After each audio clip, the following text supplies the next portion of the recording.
दोस्तों आज के इस वीडियो से अपने बायोलॉजी की शुरुआत कर रहे हैं। तो बायोलॉजी के बारे में सबसे पहले हम देखते हैं विज्ञान की वह शाखा जिसमें सजीवों व जैविक क्रियाओं का अध्ययन किया जाता है जीव विज्ञान कहलाती है। विज्ञान की वह शाखा जिसमें सजीवों व जैविक क्रियाओं का अध्ययन किया जाता है जीव विज्ञान कहलाती है। बायोलॉजी शब्द है ना, बायोलॉजी शब्द इसमें बायोस और लोगोस दो शब्दों से मिलकर बना। बायोस का मतलब होता है जीवन, लोगोस का मतलब होता है अध्ययन करना।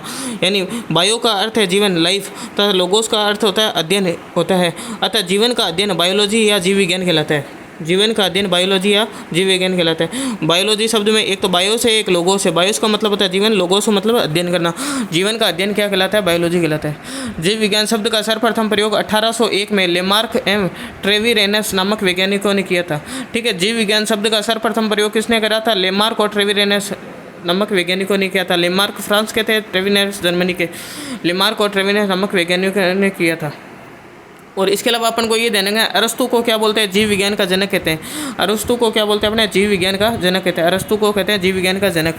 ठीक है, अब इसमें एक डिटेल देख लेते हैं। पहले देखो, बायोलॉजी, जीव विज्ञान को क्या बोलते हैं? बायोलॉजी। ठीक है, बायोलॉजी का जनक कौन है? अरस्तु है। ठीक है, बायोलॉजी की दो ब्रांच है, एक तो बॉटनी, एक है जूलॉजी। ठीक है, बायोलॉजी का जनक भी अरस्तु है, जूलॉजी का जनक भी कौन है? अरस्तु है। जूलॉजी यानी जीव विज्ञान। ठीक है, बायोलॉजी का जनक कौन है? अरस्तु। बायोलॉजी की दो ब्रांच, एक तो बॉटनी और एक जूलॉजी। जूलॉजी में जंतु का अध्ययन करते हैं, तो इसका जनक कौन है? अरस्तु। बायोलॉजी का जनक भी कौन है? अरस्तु। लेकिन बॉटनी का जनक कौन है? बॉटनी का जनक है थियोफ्रेस्टस। इसमें पौधों का अध्ययन करते हैं।